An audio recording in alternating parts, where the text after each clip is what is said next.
Good morning. Welcome to Sales Chatter, the coughing podcast where we give you some coughs every 5 minutes. Just joking here, but this is the Hoping podcast you where get we to a aim. million. Yeah, exactly. Like how to get 10,000 coughs to get a million GP. There we go. That's what we're doing here. I'm your co-host Ryan Mohammed. With me is my good friend, the man himself, Dan Deacon. How you doing this morning, brother? I'm doing good, brother. How are you, man? Can't complain, man. Can't complain. A little self promo. I did the Dat IQ live show this morning with Ken Adamo and Dean Croak, who's always here every Wednesday for Data Day, and it was a blast. Those guys are awesome, amazing conversations, and just kind of see the interactions with the audience and the questions that they kind of had. It was pretty cool. What was the best question you got asked? Yes, the best question I got was as a dispatcher. So that's big in the U.S. We don't really have dispatchers here in Canada, but as a dispatcher, what is the best way to form relationships with carriers? So my answer was, go door knock. Treat this as a door-to-door salesman. Go meet people. Forget the email. Forget the phone calls. Put a face to the name. Bring value to them. Take some coffee. So take some donuts. Be that person who they can actually see that they put a face to the name. So that was kind of one of my favorite questions that I answered. And then Dean asked me who was my favorite wrestler. So The Rock, if you smell what The Rock is cooking, for some reason he said the Iron Sheik, and I was like, Dean, we'll have to question him on that on tomorrow's show. On tomorrow's show. The Rock is your favorite wrestler. Yeah, The Rock, man. I grew up with The Rock, man. It was so I grew That's up with true. Yeah, you wrestling. did. Yeah, Yeah, I grew up yeah. with The Rock. So The Rock is my guy. I've always liked him versus like Austin, The Rock, and just the kind. You know what? I like good people too. So I think he's been a person who's like given back so much, and he's just a great role model for anybody kind of getting there. So I would hate to hear the news of like some kind of like bad stuff he's done. Scandal or Maybe something. yeah. I just hope. I really pray that that doesn't happen. So yeah. See, I grew up with the generation before that, so mine was the Ultimate Ah, Warrior, the Heart Foundation, Roddy Piper, George ah, the Animal Steel. Like that's I my grew up dad. during Yeah. that. Yeah, it was. It was. I remember my first wrestling event was at the Forum in Montreal, Ooh. and it was like such an eye-opening experience. I think I was like 10 or 11, and I'd had all the rubber wrestling dolls and everything Yep. like that, and like the Hulk Hogan's, and it was just like wow. And of course I was 10 or 11, so I was about 3'2", and like these people were just giants, right? Just like Yes. enormous men, and I was just like whoa. But yeah, totally cool. We used to take our in the apartment we lived in. Funny story. We used to drag our beds, our actual mattresses into the basement, and And then then use my dad's mic stands as corner posts, and we would wrap it with tape, and we would actually have a wrestling ring. I can't tell you how many times my brother suplexed me when I was a kid. yep. Maybe that's why I'm a little off. That could be because I mean It can be a tribute to it, a little trauma, a little physical trauma. It's funny, man. But the things that we like when my cousins come over, we do like the power bombs, and it was just like a surprise that nobody got hurt, like actual. So it was awesome, man. So it was like really, I'm really sure there was a few concussions, but we just didn't know that they were concussions back then. But exactly. You just yeah, yeah. But when we're younger, Brian, our bodies move in ways that it would hurt my back just thinking about it right now. You know what I'm saying? So, I've always said as a kid, you can break your arm and it grows back and it heals on your way home to go tell your mom about it. But easily. It's a yeah, yeah. mindset thing, right? And it's kind of cool. So we'll get into today's video, and then we'll talk about today's topic. Let's go. To the HPLS podcast. Live, relevant, and high performance information, conversations, and education weekly.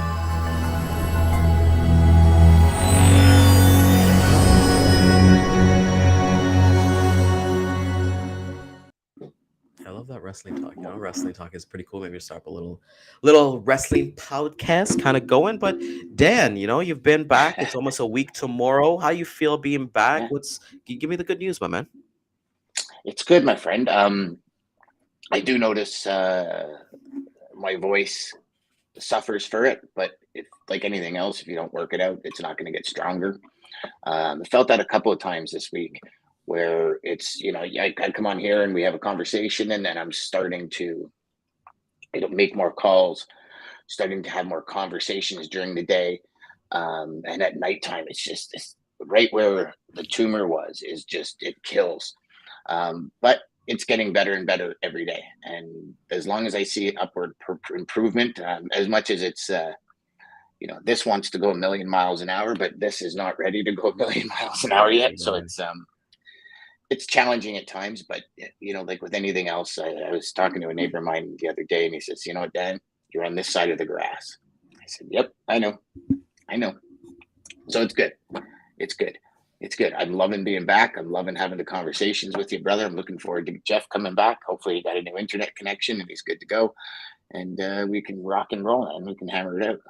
Yeah, man, it's gonna be it's only up from here. So today, I kind of want to talk about a little bit about what logistics has done for us. I think it's and especially with the viewers kind of watching, this is not about like, oh, logistics bought my house or bought my car. It's not about that. It's just what you've kind of learned in that. And the one thing that logistics has done for me, Dan, is prior to logistics, I was doing customer service for about 7 years, and it's crazy to me how I was able to transfer, I want to say 100% of what I learned in customer service for like a telecom company, into logistics and supply chain. And that's why I kind of take like a servant kind of like mindset. I want to talk to my customers, talk to my carriers, my team, my ops, customer service, all that stuff. Like, how can I help? And being that person to actually truly want to help. And I know we'll probably quote Zig Ziglar's, if you help somebody, you'll get exactly what you want by helping somebody get what they want. But I think for me, it's really important to kind of always magnify what you've learned and always continue improving. For yourself, Dan, what did you find out about yourself, like being in logistics? Obviously, you've been in logistics longer than I have, but when is the time that you kind of like stopped and you're like, "Holy crap! Like I really learned this trait or this skill because of what I've been doing for the past couple of years." Um, it was probably about 7 years in, 7 or 8 years in, that the biggest thing it taught me is that I was worth something. And like I'm a grade 9 dropout. When I was growing up, it was always, well, you got to go to college, you got to get a good education to get a good job. And it was when I dropped out of high school, it was a very limited vision that I had, and even going into logistics, still very limited vision. Like there was never a long term thought of being in this industry, and it was about 7 years in when I finally made the realization, like, well, I can actually do this. I can actually help people, even though I have might have half the education that they have, because I have a skill that I learned that they haven't learned yet. And that was a huge eye opener for me, like huge. And I mean, I was into my early 30s before I realized that, right? And it was a crazy eye opener one day when I walked out of a meeting and we landed the business, and like I was in a boardroom with, I mean, I guess at 30 you are a man, but with men like in their 50s and 60s, and six of them with suits and ties, and a massive multi-billion-dollar company this was a board deal.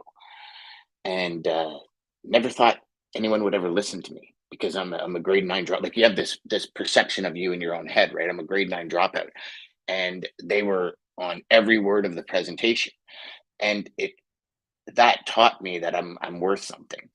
And it also taught me that no matter where your origins are, if you put in enough time, effort, and energy of your own to get really good at what you do, it doesn't matter where you came from.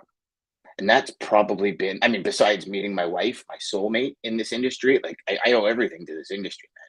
And I know you said, didn't buy your house or whatever, but it's like I met my wife in this industry. I've met some of the greatest people like yourself, like Jeff in this industry, like Dean.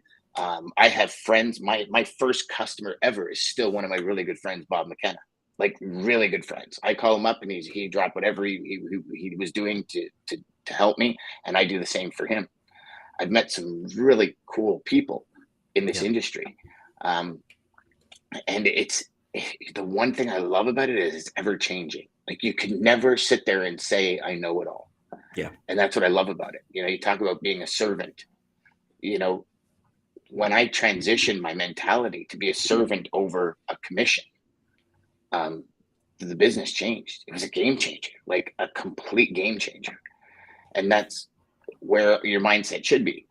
Unfortunately, we had a lot of people have that hierarchy in a business where you got to put numbers on the board, right? And maybe they yeah. can't be of that servant nature. They have to put numbers on the board. And then we'll get into that kind of stuff on a different episode. But yeah, that's for me was probably the biggest thing that is, knowing your own self-worth.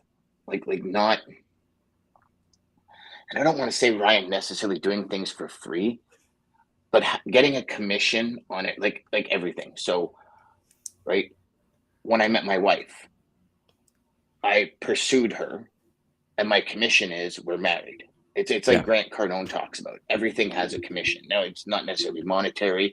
I've pursued friendships, and I've kept up with friendships. So that effort that I put into those friendships has now, Bobby and I, 30 years later, are still really good friends. Right? That kind of, that's what I'm saying. So it's that initial, for me anyways, it was that initial, I'm useless, I can't do anything, I'm a grade 9 dropout, I'll never become anything, to holy crap, I actually have worth in this world. And it was like the game changer for me, the game changer.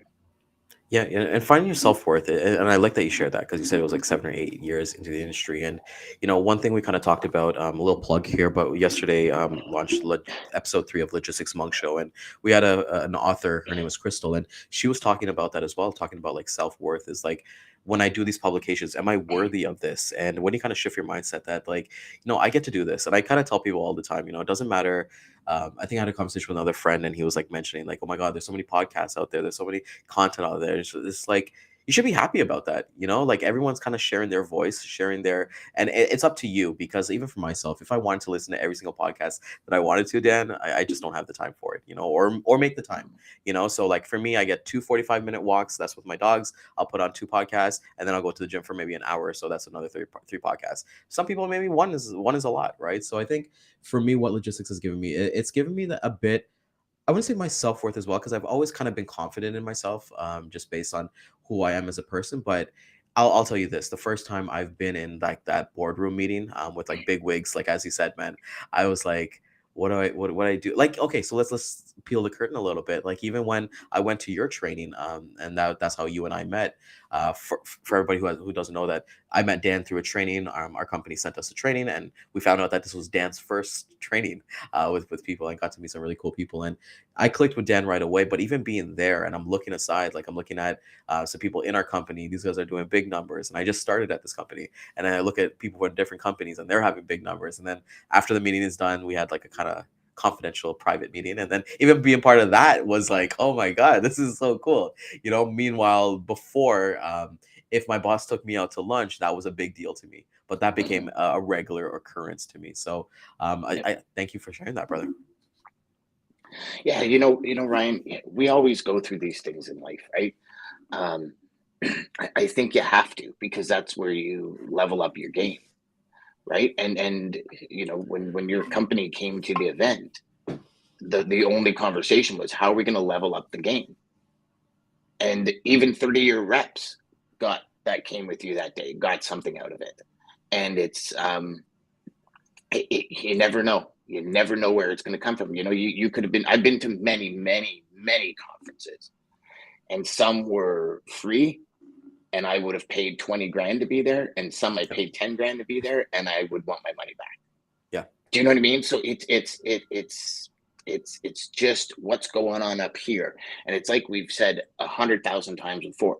You enter the conversation where they are, right? That is really one of the key strategies for any sales rep, is, how do I enter the conversation where you're already having it, right? You look at what you just went through by switching service providers. If a service provider would have come to your door and offered you a doorbell that recorded instead of faster internet, it wouldn't have worked. Yeah. Because you're like, well, I don't really need that right now. I need faster internet. But now you have your faster internet. You're loving it. You haven't gone down. Like, you know what I mean? So now it's not only that, it's making you more productive. Yes. Yeah. Because any interruption in our day, like when we're focused on a task, right, and we're doing something, when we get interrupted, there's a good, like, statistically, they say there's a good 25 minutes before we get back into that groove. Doorbell rings, whatever the case may be, where we're not in sync there. The human brain goes off, and then it comes back, then it goes, and then it sits back down with this task. You do that a couple of times a day. I mean, you think of how much time of really dedicated time is lost to the craft you're trying to perfect. Yeah. Because make no mistake, you have to try and perfect it, especially in logistics. Like, I know there's certain, quote unquote jobs out there that, you don't really need to try and get better every day. But ours isn't one of them. Like, ours is one of the ones where you have to try everything you can to be better today than you were yesterday, because you owe it to your clients, you owe it to your team, you owe it to your company, You owe it to your family, man. You gotta, you owe it to you your gotta, family. that's the most important thing, that you got to level up every single day. And that's why we bring on Dean on every Wednesday. But somebody might be like, for me, what shifted with me was that, hey, you're spewing all these kind of numbers and spot stuff. I don't really work at spot, but like, as me, how can I take this information and put the Ryan spin? We talked about this with AI yesterday. Like, how can you take this information that's readily available? Like, Jason Miller is a great follow on LinkedIn. Dean Croak, amazing follow for data. How can you take that information and make it the Dan information to your customer? How can you make it the Ryan? Because I feel like people kind of go for the low hanging fruit when they're communicating with customers. Like, let's say when a company gets bought. I think Knight bought Swift, or Swift bought Knight. I forget what that was, but how many people would have took that article and been like, "Hey, what are your thoughts?"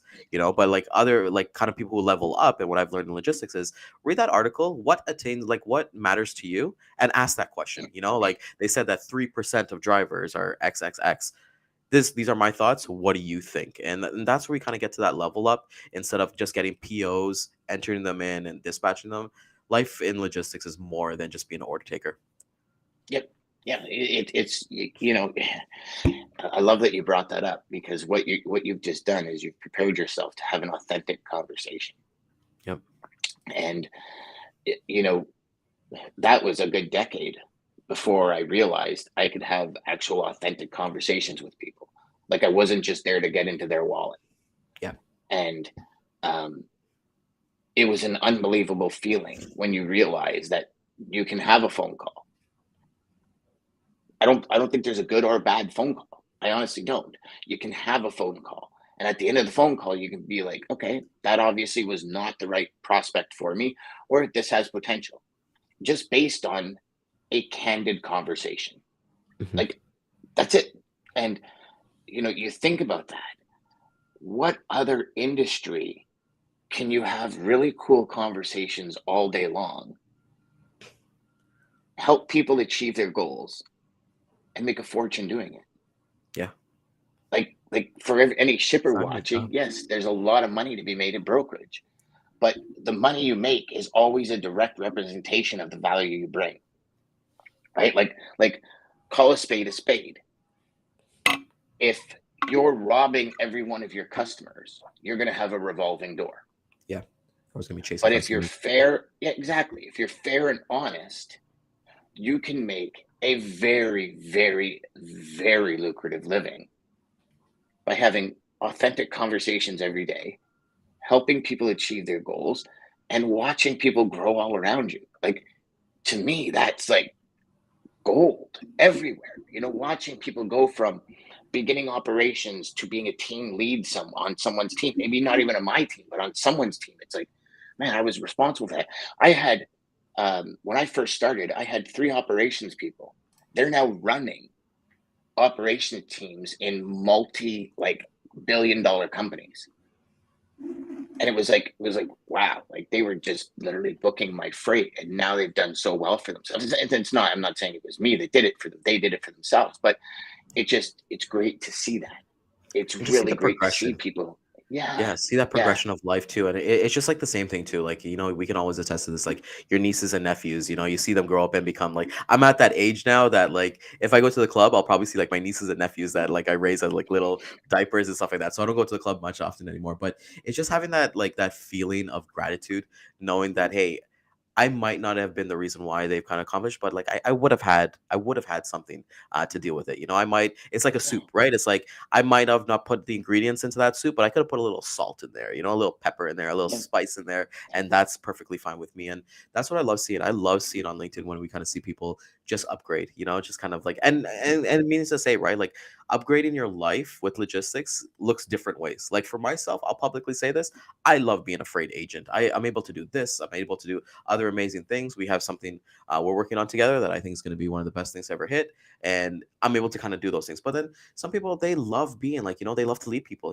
They want to be a director. They want to be a VP of sales. They want to make a name for themselves. They kind of want to go that Yep. progression of, hey, maybe I'll open up my own company one day. So I think when you kind of figure out your why and what works for you and your scheduling, and you've got to figure it out yourself too. I feel like you can get your mentors and your inner circle and all that stuff, and they can provide different ideas to you. But I'm the type of person, Dan, that my mind is already made up even before I ask for advice. I know that's really bad, but I kind of like to kind of take my own advice and kind of see. I know that God is not going to lead me down the wrong path, but I think it's really cool that you just said about the three operations people kind of crushing it right now. Yeah. And you know what, Ryan? It's not, we started it. We had a quick conversation before we got on about ego. And that's not ego, that you're confident in your decision. God will lead you down a path, and that path might be to learn a lesson, right? We all know that. Mhm. And you'll be going down that path, and you'll be like, now I get it. Change course and Yep. go a different route, right? So it's like universe, God, whatever you want to call it. Uh, there's these guidances, and there's these call them signs or whatever, that we all have our own way of seeing, to go down this path. And I love the fact that you do so much thinking about it. You research it. You kind of, okay, how am I going to do that? What would it look like to? And then you start asking advice from people, because I've many times, 2 words, 3 words from somebody, it's just like, yeah, that's what I kind of needed to hear. I knew it Yeah. was right, but you just kind of needed to hear that.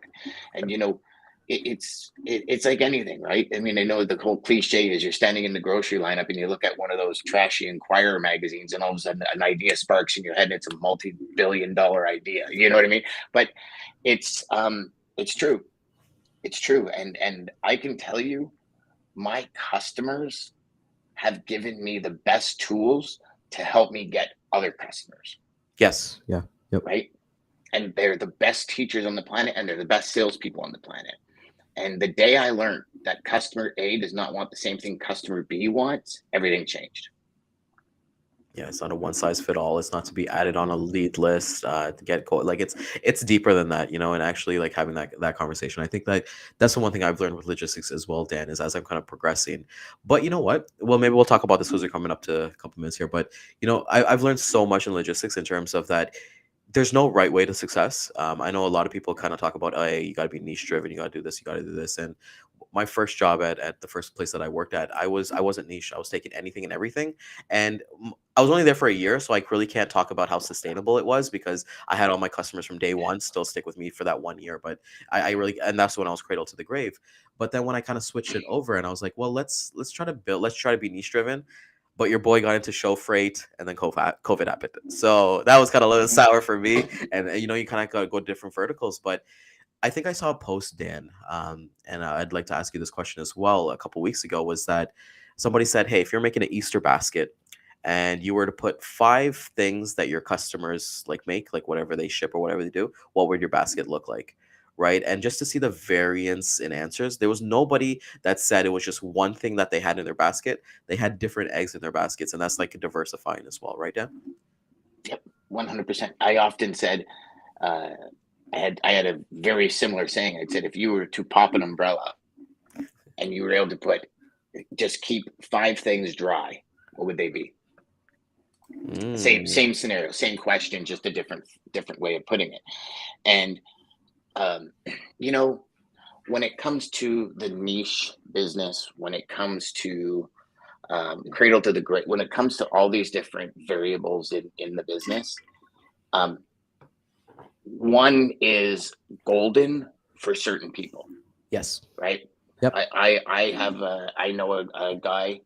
He does some of the biggest numbers I've ever seen in my life. 300,000-400,000 GP a week, Whew. and he's in niche. He's in grocery. It's only grocery, and this guy is like a monster. Like, he'll make or break a company by coming or going, right? Like, just an Wow. animal. Um, Another guy I know, he is one customer. He has one customer and does like 5 million a year GP. One customer.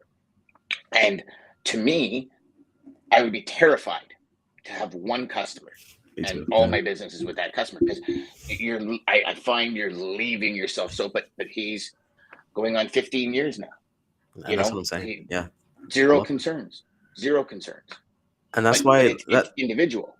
it's a division, and that's what we said, right? That's why I always tell people, like, take everything with a grain of salt, and what works for Yeah, you works for you. We're here to kind of give you a guide, but I will never say, hey, do this, do that, do that. I'll say, hey, these are my experiences. If you can take something from it, just like with yourself, Dan, right? It's like, if there's this is what I've learned in my career. If there's something that can help you, then amazing. If not, then it's all good. Like, maybe yeah, we'll not necessarily agree to disagree, because I never look at this as a conflict. It's always about like helping each other out. And that's the one thing I've learned as well in logistics, Dan, is that since I've been on the show as Sales Chatter, the collaboration that I've done with like other brokers and other like you would quote unquote call them competitors is amazing. Like, you think about it too. Like, Jeff and I were on the show while you were away, and Jeff is a direct competitor of mine, right? And we're collaborating every single day, and we want to learn from each other and things like that. And that I recommend everybody do that. We see Kat, we see Lisa, everybody just collaborate with people and like understand like where you can kind of pick and choose what works for you, and then like we said, somebody will pick and choose from you as well. yeah. And here's the thing, competition. It's a very limiting word, because it instills that there's there's the pie, and if Ryan gets this piece, I won't have a piece. But we're like a $776 trillion industry, right? There's a piece of the pie for everyone that There's wants to different pies. carve There's their so much their, pies. their I actually like that even better, Ryan. There's different pies. Yeah. So you carve your piece out, right? Like you carve your section out, whether you want to be, and you go back to this niche conversation, geographical, right? Like every single location in North America could use a geographical expert who knows all the players, understands the rhythm of the freight, understands what happens when this happens, and you can make a very good living just understanding that. And if you stick to it, eventually within 3 to 5 years, people will be coming to you. Yep. Because you pick a state like California, for example. The ups and downs in California is like crazy. It's like the biggest roller coaster in North America. But if you fully understand when nuts are coming out, why trucks are drying up, you go to the Northeast, and when you start understanding 6 to 7 trucks a day of chopped lettuce go back and forth, that's why at certain times you can't find reefers. Like, if you understand any of these metrics, you can become a geographical expert. Yep. In no time. There's a niche for that. And certain people, right? If you want to only work with 5 carriers, there's a niche for that. If you want to do a commodity driven, there's a niche for that. Like, it works for some people. When I first started, the best advice I got when I first started was somebody said, go after products you use, because you could Yes. talk about those Raving fan. products with passion. Yeah. Raving fan. Yeah. Yeah, exactly. Shout out to Chad on that one with the pre-workout Chad, company. Yeah, pre-workout. yeah. And I think that's so when I got started, I was actually the same way. Actually, I was told go after products that you like, and then watch Dragon's Den or Shark's Tank.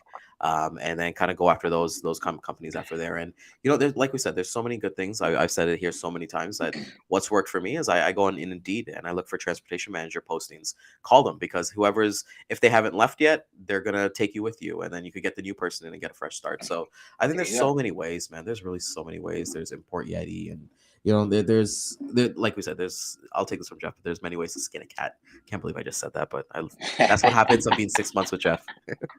I'm surprised you don't have the big handlebar chops yet. No, that's the Halloween. Maybe for Halloween I'll be Jeff for Halloween. But as we're coming up to the end of today's episode, Dan, what's your biggest takeaway for somebody who is getting into the industry, or they've been in the industry, and they can't see that light at the end of the tunnel, but based on your experience, what's your advice to them? Stop changing directions so much. It would be the only thing I could really say is when things don't work out, it could be because you're not allowing one thing to kind of take its turn before you say it works or it doesn't work. I've spoken to so many salespeople, and it's like every phone call I try a different process, and nothing seems to work. And I said, well, because you haven't allowed one to work through. Yeah. So Yep. just allow it to work through. You never know. I mean, and listen, this is a marathon. This is not a sprint. And don't compare yourself to the next person that might be killing it right now. Yeah. Because you're you, not them. Not them. And you never know. They might be killing it because they're dropping rates left, right, and center, and they're dropping their pants. And sooner or later, they're going to hate every single customer that they have. Be you, do you. People will come and people will work with you. Nobody works with a logo. Nobody. No way at all. And I smirked when he said that because I had a conversation with another sales rep this morning. We talked like in the morning and in the afternoon. Shout out to Krishna. And he said, like we talked about that, it's not a marathon. I'm sorry, it's not a sprint, it's a marathon. You can sprint though. There is time. Well, here, the one thing I kind of explained to him was like, there's time for sprints, but there's time for marathons, so there's time to go at it and there's time to ease up a little bit. So, want to thank everybody for coming out this morning. We're having tons of fun on Sales Well, what's Chatter your Live. answer to that question, Ryan? You can't just go in. Oh, And just, okay. Yeah, like you see that, everyone? You see how he's trying to avoid that? You see that? He just no. let me get I into the like whole you to have the final subscribe and hit the words, button. man. Click, I'm being click the I'm being bell. accommodating host. Like Yeah. I want like to how hear you your do it. answer. Yeah, exactly. Uh, my tip for somebody kind of coming into the industry is kind of, I think, okay, I'll say with this quantity until quantity becomes quality, and really put in the work, and not necessarily put Yes. in the work, but believe in yourself. So it's the same thing that like everybody knows, like I got my YouTube channel. I know my first 100 videos are going to suck, and regardless of whatever happens, right? I might have forgot to edit this part or forgot to do that, but I know that if I continue doing it, I'm going to look back and say, hey, I did 100 videos. And same thing with like your phone calls, your emails, the way that you reach out to your customer, the way that you learn. Treat the way that you prospect as well as the way you learn. If you can learn one or two things, and there's so many resources out there. Dean's blog on that. There's Freight Waves, and find things that are relevant to you. But I would say quantity until it becomes quality. That's good, buddy. There we go. So, let's do it. All right, awesome. So I want to thank everybody for coming out today. We had so much fun with you all. It's already Tuesday. It's at this wonky weather across Canada itself. But if you found value in this, please like, comment, subscribe, share with everybody. The neighbor, your best friend, the Amazon driver is bringing your packages today. Make sure that you'll catch the replay back on at 2 and 6 p.m. Eastern time, and tune in for tomorrow, the best day of the week that I personally think, which is Data Day with principal analysis at DAT Freight and Analytics, Dan Croak. Dan, take us home, my man. Sorry, I had myself on mute there. Listen, everybody, just again, you have worth. Figure out your worth and just give her. That's it.